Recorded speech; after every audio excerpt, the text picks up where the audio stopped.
Hello guys, welcome to my channel web study. इस video में मैं इंपॉर्टेंट ट्रिक्स डिस्कस करूँगी for the chapter volume and surface area. Previous video में मैंने already formulas discuss कर लिए थे, all the possible formulas and all the possible figures और 3D फिगर्स। ठीक है, तो इस वीडियो में मैं बात करूँगी इम्पॉर्टेंट ट्रिक्स के। ठीक है, most important tricks for this chapter. After learning these tricks I don't feel कि आपको कोई भी डिफ़िकल्टी आएगी किसी भी टाइप का क्वेश्चन करने में। तो टेक्निक्स जानते हैं कि कहाँ कहाँ वो यूज़ होंगी और कैसे उनको यूज़ करना है। तो जो फर्स्ट टेक्निक है वो क्या है? Length, breadth and height of cube. ठीक है, बात किसके बारे में कर रहे हैं यहाँ पर? क्यूबॉइड के बारे में बात हो रही है। ठीक है, और क्यूबॉइड की किस चीज़ के बारे में? वॉल्यूम के बारे में। क्यूबॉइड के अगर इन चीज़ों में इफ़ेक्ट पड़ेगा तो उसकी वॉल्यूम में क्या इफ़ेक्ट पड़ेगा। तो length, breadth and height of cuboid are changed by x%, y% and z% respectively, then its volume is increased by this formula. यानी कि इसका मतलब क्या हुआ कि अगर लेंथ, ब्रेथ और हाइट एक क्यूबॉइड की बोलेंगे कि वो चेंज हो रही है x, y और z रिस्पेक्टिवली परसेंटेज में, तो बताओ कि उसकी वॉल्यूम में क्या इफ़ेक्ट पड़ेगा, वो इंक्रीज़ होगी या डिक्रीज़ होगी। ठीक है, तो अब कैसे करेंगे हम? x%, y%, z%, जो हमें ये परसेंटेज दिए हैं, हमें बस उसको इस फॉर्मूले में लगाना है। इस फॉर्मूले में लगाने के बाद हमारे पास आंसर आ जाएगा कि वो इंक्रीज़ हो रहा है, डिक्रीज़ हो रहा है या कितने परसेंट से हो रहा है। अब इंक्रीज़ डिक्रीज़ का कैसे हम फाइंड आउट करेंगे कि इंक्रीज़ होगा या डिक्रीज़ होगा? अब देखो यहाँ पर अगर आपको दिया हो कि 10% वो इंक्रीज़ हो रहा है, तो हम क्या करेंगे? 10 को ऐड, 10 के आगे एडिशन का साइन लगाएंगे। और हमें बोला है जो ब्रेथ है वो 5%, सपोज़ 20% से डिक्रीज़ हो रही है, तो हम 20% के आगे माइनस लगाएंगे और वही हम इस फॉर्मूले में भी पुट करेंगे। यहाँ पर हम 10 लिखेंगे, यहाँ पर हम -20 लिखेंगे और यहाँ पर 30 अगर इंक्रीज़ हो रहा है तो प्लस, राइट, उसी में हमें डाल देना है। और उसके बाद हमारा जो आंसर आएगा, अगर वो आंसर माइनस में आया दैट मीन्स डिक्रीज़ हो रहा है, if it is in addition और in plus then it means कि हमारा जो वॉल्यूम है वो इंक्रीज़ हो रहा है। ठीक है, कई बार क्या होता है कि हमें हाइट के बारे में नहीं बोला होगा, हमें दो चीज़ों के बारे में बोला होगा कि हम आपकी लेंथ, यानी कि क्यूबॉइड की जो लेंथ है, जो ब्रेथ है वो इंक्रीज़ या डिक्रीज़ हो रही है। हाइट के बारे में कुछ बात नहीं दी हुई। इसका मतलब जो हमारी हाइट है वो अनचेंज्ड है।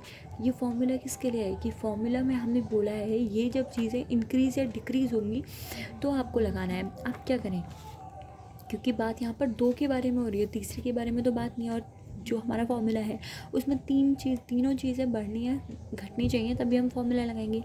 बट नहीं, अगर आपका बोला है लेंथ इंक्रीज़ हो रहा है, ब्रेथ डिक्रीज़ हो रहा है, हाइट के बारे में कुछ बात नहीं हुई, दैट मीन्स जो हाइट है हमारी वो नो चेंज है, उसमें कोई भी चेंज नहीं हो रहा है, यानी कि उसमें 0% का चेंज हो रहा है। तो बस फिर z को 0 लेके कर लो काम, राइट। z को 0 लेके बाकी के काम करो। यहाँ पर हमारा 0 हो जाएगा, ये तो हमारा पूरा 0 हो जाएगा, ये एलिमिनेट हो जाएगा। उसके बाद जो आंसर आएगा वो हमारा आंसर होगा। तो ऐसा कुछ नहीं है कि तीनों को दिया होना चाहिए। अगर आपको कोई दो या कोई एक भी दिया है तो बाकी भी दोनों का आपको 0 लेना है, यानी कि उनमें कोई भी चेंज नहीं है। ये थी हमारी टेक्निक 1। उसके बाद टेक्निक 2 है कि if the side of cube are or radius of a sphere is increase by x%, then the volume will increase by this percentage. यानी कि अब मैंने यहाँ पर क्यूब और स्फीयर को क्यों लिया है? क्योंकि क्यूब और स्फीयर ही ऐसी दो फिगर्स हैं जिनमें एक ही चीज़ पूरी सेम होती है। जैसे क्यूब की एक साइड है, अब सारी साइड उसी की इक्वल होगी। स्फीयर का जो रेडियस है, पूरे स्फीयर का रेडियस सेम ही रहेगा। ठीक है, इन दोनों में सिर्फ एक चीज़ गिवन होती है, उसकी वजह से ही सारी चीज़ें निकलती हैं, right.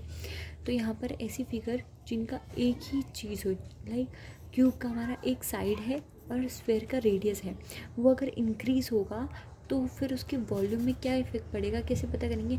1 + x/100 raised to the power 3 - 1 × 100%। इस फॉर्मूले में आप जितना भी उनका चेंज हो रहा है वो डाल दो, आपका आंसर आ जाएगा। ठीक है, ठीक है।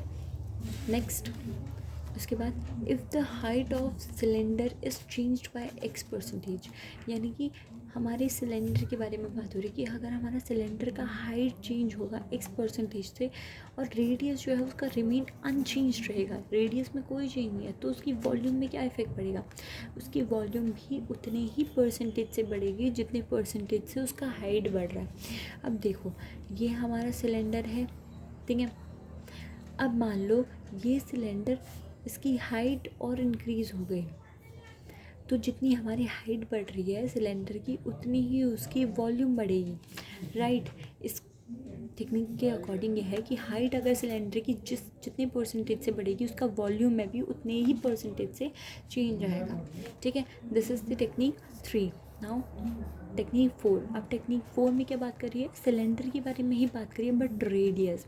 अभी हमने जाना कि हाइट जितने से बढ़ेगी, अब बात आती है रेडियस। अगर रेडियस हमारा x परसेंटेज से बढ़ेगा और हाइट हमारा अनचेंज रहेगा तो वॉल्यूम में क्या डिफरेंस पड़ेगा, तो वॉल्यूम में ये डिफरेंस पड़ेगा कि आपको x यानी कि जितना उसके हाइट में चेंज आ रहा है उतना, सॉरी जितना आपकी उसकी रेडियस में चेंज आ रहा है उतना आप यहाँ x के बदले डाल दो, टोटल चेंज आ जाएगा। Formula 2x + x² by 100%। इस फॉर्मूले में डाल के आपको पता चल जाएगा कि उसकी वॉल्यूम में कितने परसेंटेज से चेंज आ रहा है, ठीक है। अगर उसका हाइट में चेंज आएगा तो उतना ही चेंज उसकी वॉल्यूम आएगा, बट अगर रेडियस में चेंज आएगा और हाइट रिमेन अनचेंज होगी देन इन दैट केस उसकी जो वॉल्यूम है उसमें इस फॉर्मूले के अकॉर्डिंग इफेक्ट पड़ेगा। Okay, next is technique 5। The radius of cylinder और कोन। अब यहाँ पर दोनों के लिए एप्लीकेबल है। अगर रेडियस ऑफ अ सिलेंडर या फिर कोन चेंज होता है x परसेंटेज से and height is also changed by the y percentage, then the volume changes by, यानी कि अब यहाँ पर सिलेंडर और कोन के बारे में बात हो रही है, दो फिगर्स के बारे में, और बोला है कि दोनों की हाइट और रेडियस भी अलग अलग परसेंटेज से चेंज हो रहे हैं, ठीक है। यानी कि दोनों की केस में हो सकता है कि हाइट चेंज हो रही हो अलग परसेंटेज से और रेडियस चेंज हो रहा हो अलग परसेंटेज से।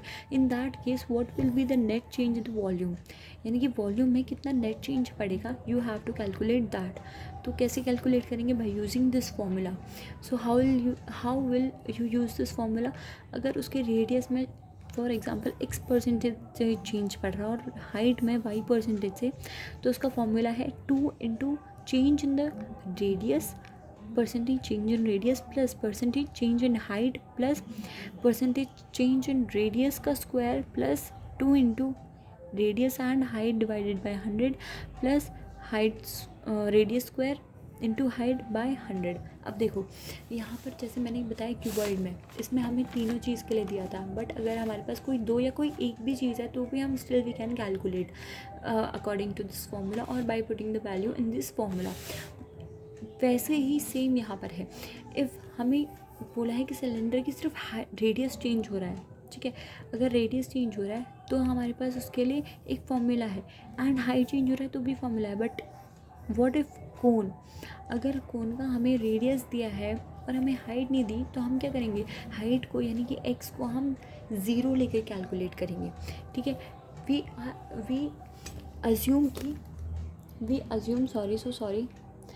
अज्यूम कि जो उसका हाइट है उसमें कोई भी चेंज नहीं आया, उसमें 0% का चेंज है, और जो उसका रेडियस है उसमें x परसेंटेज से चेंज आया, राइट। तो उसके अकॉर्डिंग हम y को 0 ले लेते हैं और x को जितना भी परसेंटेज ऑफ चेंज आ रहा है वो हम अज्यूम करते हैं x है, राइट। तो ऐसे हम इस फॉर्मूले से दोनों केस में कैलकुलेट कर सकते हैं। अगर हमारा कोन का रेडियस और हाइट दिया है तो भी we can use this formula. If in दोनों में से एक चीज़ है then also we can use this formula. Cylinder के लिए अलग से मैंने 2 फॉर्मूले डिस्कस करें कि अगर हाइट में ही चेंज आ रहा है, only height changes, then in that case the percentage change in the volume will equals to the percentage change in the height.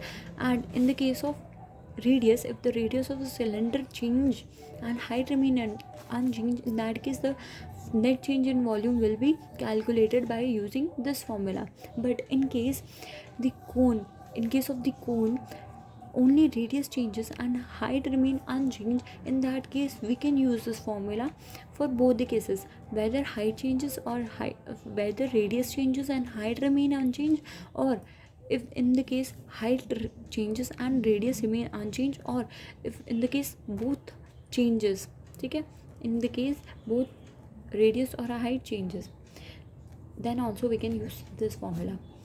ये थी हमारी technique 5। Now technique 6। if in a cylinder or cone height and radius both changes by x% and volume changes by, and then volume changes by, यानी कि अब इन दोनों में कैसे difference है। से यहाँ पर मैंने बोला कि रेडियस अलग परसेंटेज से चेंज हो रहा है और जो हाइट है वो अलग परसेंटेज से चेंज हो रही है। बट टेक्निक 6 में क्या बात कर रहे हैं हम कि इन दोनों में एप्लीकेबल है पहली बात, और जो मेरा हाइट है और जो रेडियस है वो दोनों सेम परसेंटेज से चेंज हो रहे हैं। तो बताओ वॉल्यूम में कितना परसेंटेज ऑफ चेंज आएगा। ठीक है, अलग अलग नहीं लिया मैंने, सेम लिया है, बोला सेम परसेंटेज से वो चेंज हो रहा है। तब बताओ कि net change in the volume कितना होगा। उस केस में हमारा, अगर हमारा एक्स जो है वो डिक्रीज़ हो रहा है, यानी कि हमारा जो परसेंटेज है वो डिक्रीज़ हो रही है, तो हम क्या करेंगे, एक्स के आगे डिक्रीज़ का साइन लगाएंगे। But in case the percentage will increase, in that case we'll use the sign plus. ठीक है, तो साइन का यहाँ सॉर्ट आउट है। उसके बाद फॉर्मूला जो है हमारा वो 1 प्लस या माइनस होगा एक्स, यानी कि जितना परसेंटेज ऑफ चेंज आ रहा है हमारे हाइट और रेडियस में, डिवाइडेड बाय 100 क्यूब माइनस 1 फिर इंटू 100। अब अगर आप ध्यान करोगे तो ये सेम फॉर्मूला मैंने कहाँ बताया था, ये सेम फॉर्मूला बताया था मैंने क्यूब और स्क्वायर के केस में। ठीक है, जहाँ पर हमारा एक्स परसेंटेज ऑफ चेंज आ रहा था।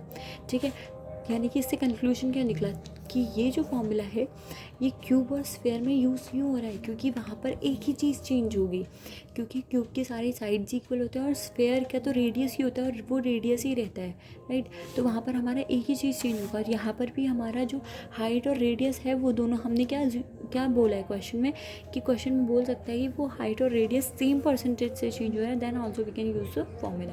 Okay, got it. Now 7th formula is 3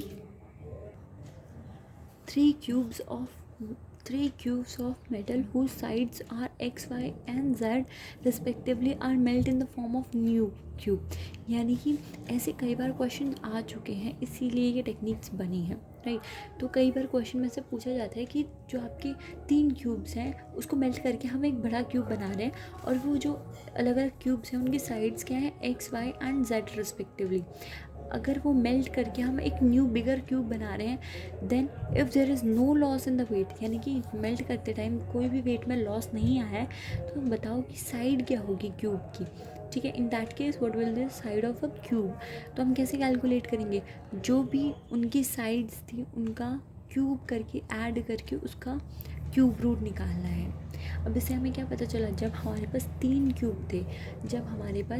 cube थे तो हमने क्या करा, उनका क्यूब करा साइड्स का और उसको डिवाइडेड बाय ये कर दिया, यानी कि वॉल्यूम। ये तो क्या होता है, हमने वॉल्यूम ऐड करी और क्यूब रूट करा। अगर हमारे पास यहाँ 4 होते तो भी हम यहाँ पर वॉल्यूम ही निकालते, फॉर्मूला यही रहता, बट हम यहाँ पर 4 रूट करते। Got it. जितने होंगे उतनी बार आपको रूट करना है, तो ये किसी में भी एप्लीकेबल है। मैंने जस्ट एक बार एक अज्यूम करके कि 3 क्यूब्स हैं, इन that case I just use this formula.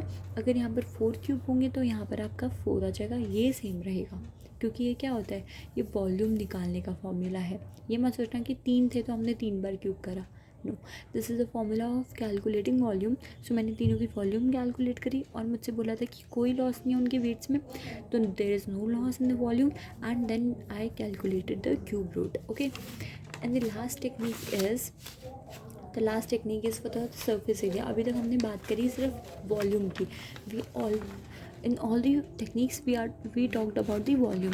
Now in this technique we are talking about surface area, कि surface area में क्या डिफरेंस पड़ेगा। अब यहाँ पर मैंने सारे फिगर्स के बारे में बात करा है, क्यूब के बारे में, क्यूबॉइड, स्फीयर, सिलेंडर, कोन। ये जो टेक्निक है वो 5 में एप्लीकेबल होगी। ठीक है, अब इसमें क्या कंडीशन दी है कि if two measuring dimensions which include the surface area of the cube are increase और डिक्रीज बाय एक्स और वाई परसेंटेज, तो सरफेस एरिया में क्या डिफरेंस पड़ेगा।